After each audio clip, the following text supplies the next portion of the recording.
बहुत बहुत शुक्रिया, बहुत बहुत रुकिए,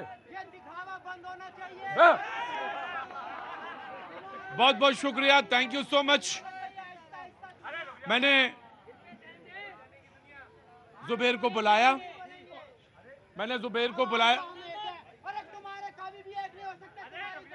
इसको लेके जा बाहर, इसको बहुत बहुत शुक्रिया, thank you so much Zubair भाई, आप हमारी डिबेट में शरीक हैं और पूरी तरह से शरीक हैं, बहुत बहुत शुक्रिया, थैंक यू सो मच। और आप बाहर से आए थे और मुझे लगा कि आपको डिबेट के अंदर होना चाहिए, बहुत बहुत शुक्रिया। तमाम सारे वो लोग जो आज बैठे हैं बातचीत के, वो लोग जो डिबेट में शरीक होते हैं, वो लोग जिनको शऊर नहीं है डिबेट का भी, सीखना चाहते हैं डिबेट, अधपक्के हैं, कच्चे हैं, बहुत लड़खड़ाते हुए हैं, उनका भी बहुत स्वागत है कि ऊपर वाला उनको इल्म, ईश्वर उनको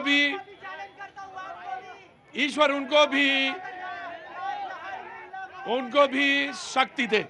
जी, डिबेट का आगाज करते हैं। जी, आपसे। जी, किसानों के नाम पर सियासत करने से ज्यादा आवश्यकता है किसानों की समस्याओं का समाधान निकालना, और समाधान तब निकल सकता है जब आप डायग्नोसिस पूरे प्रॉपर करें।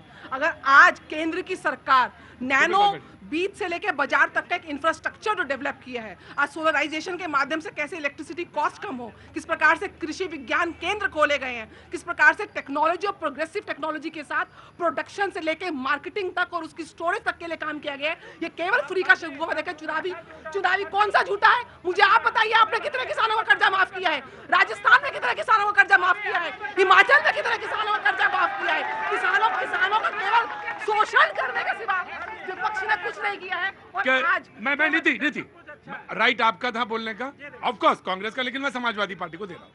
जब सब कुछ अच्छा है तो किसान आत्महत्या क्यों कर रहे हैं? इस देश ने एक नारा सुना होगा कि चप्पल पहनने वाला भी हवाई जहाज में यात्रा करेगा। आज स्थिति ये हो गई कि मजदूर जो चप्पल पहनने वाला है वो रेल के टॉयलेट में जाकर के यात्रा कर रहा है। ये देश की स्थिति हो गई। अभी आपने देखा होगा कि नीट में किस तरीके से 24 लाख बच्चों का भविष्य धर में लटक गया है और ये लोग कुछ कर नहीं पा रहे, लगातार भ्रष्टाचार चोरी कर रहे। अभी एक सज्जन कह रहे थे राइट। मैंने दोनों के हिस्से लिए, मैं आ जाऊंगा, दोनों के हिस्से लिए आप जी। देखिए, गजब का जमाना है, चोर मचाए शोर, जहां से चोरी हो रही है, जहां से इनपुट आ रहे हैं वो शोर मचा रहे। रही बात किसान की, जो ठेकेदारी करके किसान को लूटते थे, मंडियों में जिनका कमीशन चलता था, बिना कमीशन के किसान अपनी फसल बेच नहीं सकता था, उनकी जबरदस्ती से उनके खेतों को हथिया लिया जाता था। हर जिले में इन्होंने ठेकेदार बैठा रखे थे, हर जिले में माफिया बैठा रखा था। माफिया वाले लोग अगर हम पे सवाल उठाएंगे तो उनको कोई माफ नहीं करेगा। अरे माफिया कंपनी।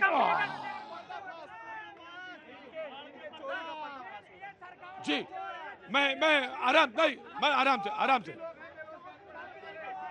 आराम से नो भाई, सिराजुद्दीन साहब जी। देखिए प्रतीक भाई, मेरा नाम याद है ना आपका? हाँ जी। बिल्कुल, यही 1 घंटा पहले पूछा था आपसे। बिल्कुल, मेहरबानी आप। हाँ जी, सिराजुद्दीन साहब, बहुत मेमोरी आई आपकी सर, थैंक यू। प्रतीक भाई, ऐसा है, इस देश पे राज करने वाला कोई भी राजा हो, अगर वो वादे करता है तो इस जनता के वादे पूरे होने चाहिए। पार्टी कोई गलत नहीं है, नेता कोई गलत नहीं है, माननीय मोदी जी भी गलत नहीं है, राहुल जी भी गलत नहीं है, लेकिन जो वादे पब्लिक के लिए करे जाते हैं वो क्यों नहीं पूरे होते? इस पे आज तक किसी ने डिबेट की है? ये बताइए। हमारे माननीय मोदी जी ने कहा था कि 2 करोड़ रोजगार हर साल देंगे, 15 लाख देंगे, आज तक दोनों का अता पता नहीं है। ठीक है, और किसानों के लिए कोई भी पार्टी अपना घोषणा करती है तो अच्छी बात है, किसानों के लिए होना चाहिए, जवानों के लिए भी होना चाहिए और युवाओं के लिए भी होना चाहिए। मैं ये कहता हूँ, सबसे पहले अपना कैंडिडेट देखो, अपनी सरकार देखो जिसमें शिक्षित लोग हो।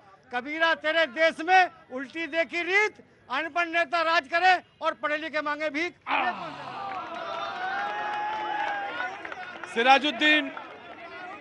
सिराजुद्दीन साहब कभी कभी आते हैं शो में, पहली बार आए? अच्छा, बहुत अच्छी बात, बहुत बढ़िया बात। ना तो कांग्रेस बिल्कुल। देखिए साहब साहब परीक्षाओं पे बहुत चर्चा करते हैं, छात्रों को बुलाते हैं, एक भव्य आयोजन करते हैं और परीक्षाओं मैं ये पर मानता हूं कि कभी कभी तंज से बात ना शुरू की जाए। जब बात तंज से शुरू की जाती है तो फिर वो उधर से रिएक्शन बड़े उल्टे आते हैं। इसलिए डिबेट, क्योंकि पब्लिक है और पब्लिक में डिबेट बहुत सामने देखते हैं तो रिएक्शन बहुत तेजी से आता है, इसलिए यू हैव टू कंट्रोल। जी, कि हम अपने प्रधानमंत्री को साहब कह के बुलाते हैं, इसमें तंज क्या हो गया? नहीं, कोई साहब बात- है वो, देखिए हमने कोई शहंशाह तो कहा नहीं, ना ही राजा कहा। नहीं तो फिर वो उधर से युवराज कह देंगे तब आपको दिक्कत नहीं होनी चाहिए।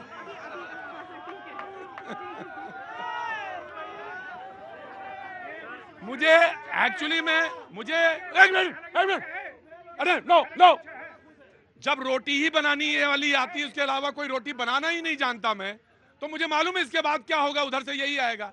इसलिए पहले ही चीजों को कूल डाउन करो, मुद्दे पे रहो, मुद्दे की बात बोलो। अरे ऐसा नहीं कि जनता में सारे लोग सही हैं, लेकिन हाँ हमको उदाहरण वही रखना है जो सिराजुद्दीन बेहतर हो, है ना? ठीक है ना, पार्टी सब अच्छी है, बढ़िया है ना सिराजुद्दीन? जिला कौन सा है? गौतम बुद्ध नगर, कांग्रेस। जी, हम ये चाहते हैं कि परीक्षार्थियों पे, परिणामों पे भी चर्चा कर ली बिल्कुल हो। जाए और वही काम कौन कर रहे हैं? राहुल दबाव गांधी जी, बनाइए। जननायक राहुल गांधी जी। हमारे नेता नीट के छात्रों से मिलते हैं, नीट के छात्रों से मिलते हैं, उनकी समस्या को सुनते हैं और समाधान के लिए प्रयास भी करते हैं कि हम ये मुद्दा है संसद में भी उठाएंगे और अपोजिशन होने के नाते हम वो जिम्मेदारी निभाते हैं। लेकिन जवाबदेही किसकी है? जवाबदेही मोदी सरकार की है। इनके मंत्री है, शिक्षा मंत्री कैसे मुस्कुरा कर कह देते हैं, क्लीन चिट दे देते हैं और कह देते हैं कि मैनिपुलेटेड प्रोटेस्ट है। अरे आप ही के देश के छात्र हैं, आप तो चुनाव नहीं है ना साहब, क्यों इधर उधर चक्कर काट रहे हैं? बुलाइए छात्रों को और करिए। हमारी विश्व प्रसिद्ध संस्था ट्रिपल आईटीज में, आईआईटीज में जो जहर फैलाता हो वो विश्व नायक कैसे हो सकता है? वो कहता है कि भाई एससी एसटी का जब प्रोफेसर बनेगा तो अपर कास्ट फेल होगी, अपर कास्ट का प्रोफेसर एससी एसटी को फेल कर देता है। जो जहर फैलाने का काम कर रहा है वो कभी भी जननायक नहीं हो सकता। वो जनता को तोड़ने वाला है, देश को तोड़ने वाला है। विश्व में हमारी प्रसिद्ध संस्था, उनको बदनाम करना, उनको बर्बाद करने की कोशिश उन्होंने की। सब लोग जितने भी पढ़े लिखे वहां से गए आईआईटी से, ट्रिपल आईटी से, वो गाली दे रहे हैं। कैसा व्यक्ति है? हमें ठीक बदनाम ठीक कर रहे हैं। ठीक ठीक, मैंने लिया। मैं एक लाइन केवल कहूंगा, किसानों का मामला और युवाओं का मामला बेहद गंभीर मामला है। सरकार को त्वरित तौर पे पेपर लीक का कानून, सोचिए कल रात में मध्य रात्रि में उस कानून को लागू किया गया। बना कब था सर?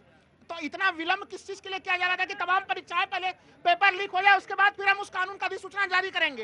ये सवाल भी। और दूसरी चीज, किसानों को लेकर 2022 तक में ही कहा गया था कि आय डबल होगी, कहाँ पहुंचे उस मामले पे? अच्छा मुझे एक बात मुझे बताइए, हरियाणा में किसानों के नहीं, ड्रोन से हमले हो रहे हैं। बताएं क्या बात सिर्फ साहब और जननायक की नहीं है, बात दरअसल ये भी है कि राजस्थान में आप नहीं बोलते पेपर लीक के बारे में? मैं हुआ वहाँ पे पेपर नहीं लीक नहीं हुआ। नहीं नहीं, जब आप बोलिए तो ये भी बताए, समयक नीति बने और ऐसी नीति बने जो मैंने कहा ना 10 साल की सजा, 10 साल की कठोर सजा, तो उस पहलू पे बात आई है ना। तो आप खामखा जनता से उपेक्षा रखते हैं या अपेक्षा रखते हैं कि जनता आपके लिए अच्छा उदाहरण देगी? अरे भाई माला कहाँ से पहना है आपको? अच्छा उदाहरण रख दीजिए तो मैं पहना लेगी आपको। जी, 7 सालों में 70 पेपर लीक हुए हैं, उसमें कांग्रेस शासित राज्यों में कितने लीक हुए और बीजेपी रुकिए, वालों में कितने लीक हुए? कहाँ से